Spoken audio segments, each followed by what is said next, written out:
বাংলাদেশ জুড়ে এখন চরম অস্থিরতা।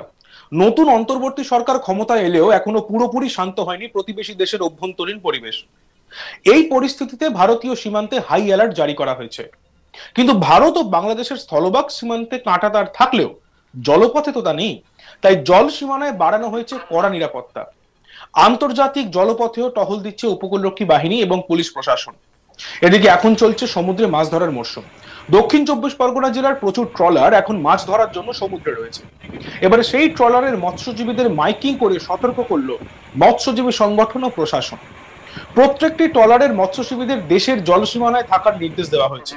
কোনোভাবে ভারতীয় সীমান্তে অচেনা কোনো ট্রলার কিংবা অন্য মানুষকে দেখলেই উপকূলরক্ষী বাহিনীকে কিংবা মৎস্যজীবী সংগঠনকে জানানোর কথা বলা হচ্ছে। আমরা শুনে নেবো একবার যে মাইকিং করে কি বলা হচ্ছে। জানানো হচ্ছে যে ফিশিং বোটগুলি যেন কখনো আন্তর্জাতিক সামুদ্রিক বর্ডার লাইন IMBL এর কাছাকাছি না যায় এবং এটি অতিক্রম না করে। এমন কাজকে প্রশাসনের পক্ষ থেকে অত্যন্ত গুরুত্বের সাথে দেখা হবে এবং তা গুরুতর পরিণতির দিকে নিয়ে যেতে পারে। মৎস্যজীবী শ্রমিক ইউনিয়নের পক্ষ হইতে সামুদ্রিক নিরাপত্তা ও সকল সামুদ্রিক মৎস্যজীবীদের সুরক্ষার্থে একটি বিশেষ ঘোষণা। সকল প্রকার আমরা শুনে নেব কাকদ্বীপ থেকে মৎস্যজীবী সংগঠনের নেতা আমাদেরকে কি জানাচ্ছেন। আমাদের প্রশাসন থেকে বা কোস্টগার্ড থেকে বলা হয়েছে আমাদের সমস্ত মৎস্যজীবী যারা আছেন তাদেরকে সতর্ক করতে, যাতে তারা IMBL এর কাছে গিয়ে ফিশিং না করে, একদম কাছাকাছি না গিয়ে ফিশিং করে। এবং সমস্ত মৎস্যজীবীদের লক্ষ্য রাখতে বলা হয়েছে যে কোনো বিদেশি ট্রলার কিংবা কোনো জলযান যাতে ভারতীয় জলসীমার মধ্যে দেখলেই যাতে তারা কোস্টগার্ড কিংবা কোস্টাল থানাগুলোতে খবর দেয় এবং সঙ্গে সঙ্গে এবং নিজেরাও যাতে সতর্ক থাকে।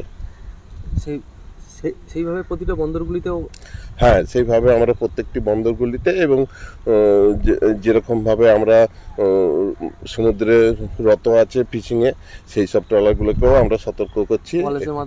হ্যাঁ, ওয়ারলেস বা আমাদের যে আরটি সেট আছে তার মধ্যে সতর্ক করছি।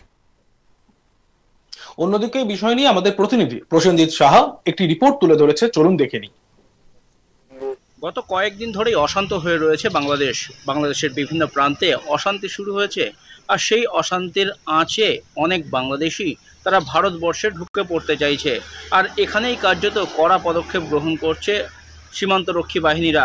ইতিমধ্যেই সীমান্তে নজরদারি বাড়ানো হয়েছে। দক্ষিণ চব্বিশ পরগনা জেলার যে বাংলাদেশ সীমান্ত রয়েছে তা কার্যত বঙ্গোপসাগর লাগোয়া এবং সুন্দরবন লাগোয়া এলাকাতে, সেখানে কোনো কাঁটাতার নেই, জলসীমা রয়েছে এবং সেই জলসীমায় ক্রমাগত উপকূলরক্ষী বাহিনীরা টহলদারি করছেন, যাতে কোথাও কোনোভাবে বাংলাদেশের তরফ থেকে কেউ ঢুকে পড়তে না পারে ভারতীয় ভূখণ্ড বা ভারতীয় জলসীমায়, সেদিকে কড়া নজরদারি করা হচ্ছে। অন্যদিকে দক্ষিণ চব্বিশ পরগনা জেলার মৎস্যজীবীরা এই বর্ষার মরশুমে বঙ্গোপসাগর সহ সুন্দরবনের নদী খাড়িতে মাছ কাঁকড়া ধরতে ব্যস্ত। এই পরিস্থিতিতে যে হাজার হাজার মৎস্যজীবী যারা রয়েছেন এই মুহূর্তে বঙ্গোপসাগরে বা সুন্দরবনের নদীতে, সেই সমস্ত মৎস্যজীবীরা যদি অপরিচিত কোনো ট্রলার বা নৌকোকে ভারতীয় জলসীমায় ঢুকে পড়তে দেখেন, তাহলে যেন তারা তড়িঘড়ি প্রশাসনকে সে বিষয়ে খবর দেন, উপকূলরক্ষী বাহিনীকে খবর দেন। সেই বার্তাই শুক্রবার সকাল থেকে কার্যত মাইকিং করে দেওয়া হচ্ছে মৎস্যজীবীদের।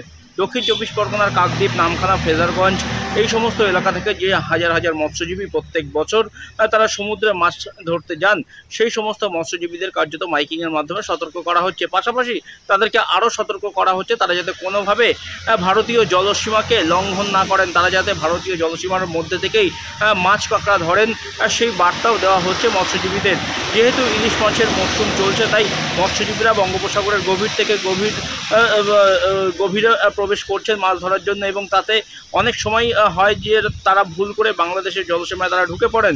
অন্যদিকে বাংলাদেশি মৎস্যজীবীরাও অনেক সময় ভারতীয় জলসীমায় ঢুকে পড়েন, যাতে এই যে অশান্তির মরশুম চলছে বাংলাদেশে, এই পরিস্থিতিতে যাতে কোনো মৎস্যজীবী নিজেদের যাতে জলসীমা লঙ্ঘন না করেন, সেই বার্তাই কার্যত প্রশাসনের তরফ থেকে দেওয়া হচ্ছে মাইকিংয়ের মাধ্যমে।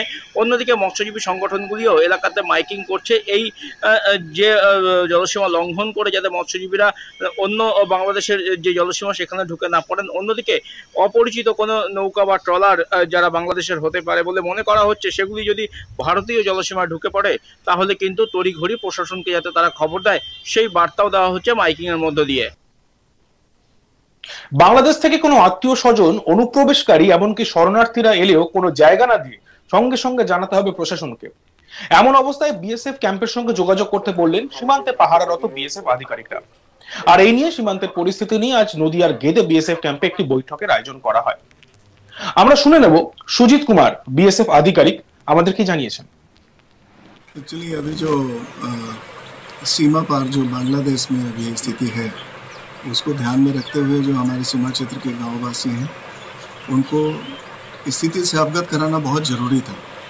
इसलिए हमने गांव वाले जितने भी हैं सीमा क्षेत्र में रहने वाले उन सबको बुलाया, उनको परिस्थिति से अवगत कराया और उनकी जो अपनी जिम्मेवारियां हैं उससे उनको थोड़ा सा अवगत कराया। हम उनके साथ हमेशा साथ हैं, लेकिन जब तक उनका पूरी तरह से सहयोग हमें नहीं मिलेगा सीमा क्षेत्र हमेशा अच्छी तरह से शांत नहीं रह सकता। तो हमारी कोशिश है कि इनको हम अपने साथ लेते हुए सीमा क्षेत्र में शांति को बनाए रखें और इसीलिए इनका आज ये कोऑर्डिनेशन मीटिंग था जो बहुत ही सफल रहा। गांव वाले हमारी बात को अच्छी तरह से समझ पा रहे थे और उन्होंने आश्वासन दिया है कि हम सीमा सुरक्षा बल के साथ काम करते हुए अपनी सीमा जो है उसको हमेशा अच्छी तरह से सुरक्षित रखने में बीएसएफ की मदद करेंगे। এই পরিস্থিতিতে কি এক্সট্রা নজরদারি বা আরো কিছু আপনারা সেনা নিয়োগ বা এই জাতীয় কিছু করেছেন নতুন করে এই পরিস্থিতির জন্য? देखिए, हमारे लिए कोई खास तैयारी करने की ज़रूरत नहीं है क्योंकि हम हमेशा ही तैयार यहाँ पे रहते हैं। लेकिन कुछ हमारे हेडक्वार्टर्स में जो लोग हैं उनको भी हमने यहाँ पे बुला लिया है। हमारा हेडक्वार्टर्स अभी यहीं से काम कर रहा है। इसके अलावा सीमावासी जो हैं इनसे हमने रिक्वेस्ट किया है कि अपना विलेज डिफेंस कमेटी टाइप का भी चीज़ यहाँ पे बनाएं। इन्होंने आश्वासन दिया है कि इनके जो नवयुवक हैं और कुछ लोग हैं वो भी हमारे साथ सीमा की सुरक्षा जो कार्य है इसमें अपना सहयोग देंगे और हमारा सर्वेलेंस अभी मतलब हाईएस्ट लेवल पे है और ये चलता रहेगा जब तक स्थिति बांग्लादेश में शांत नहीं हो जाती। যেহেতু এখন মাছ ধরতে যান মাঝিরা এবং তারা দক্ষিণ চব্বিশ পরগনা জেলার প্রচুর ট্রলার এখন মাছ ধরার জন্য সমুদ্রে রয়েছে।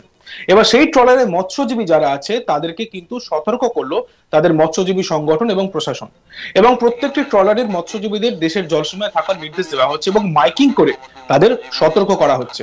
আমরা শুনে নেব, আমরা দেখে নেব কিভাবে মাইকিং করে তাদেরকে সতর্ক করা হচ্ছে। প্রশাসনের আদেশ অনুসারে সুন্দরবন সামুদ্রিক মৎস্যজীবী শ্রমিক ইউনিয়নের পক্ষ হইতে সামুদ্রিক নিরাপত্তা ও সকল সামুদ্রিক মৎস্যজীবীদের সুরক্ষার্থে একটি বিশেষ ঘোষণা। 1. সকল প্রকার মাছ ধরার ফিশিং বোটের মালিক ও মাঝিদেরকে জানানো হচ্ছে যে ফিশিং বোটগুলি যেন কখনো আন্তর্জাতিক দেখতে থাকুন আজ তাক বাংলা, সাবস্ক্রাইব করতে ভুলবেন না।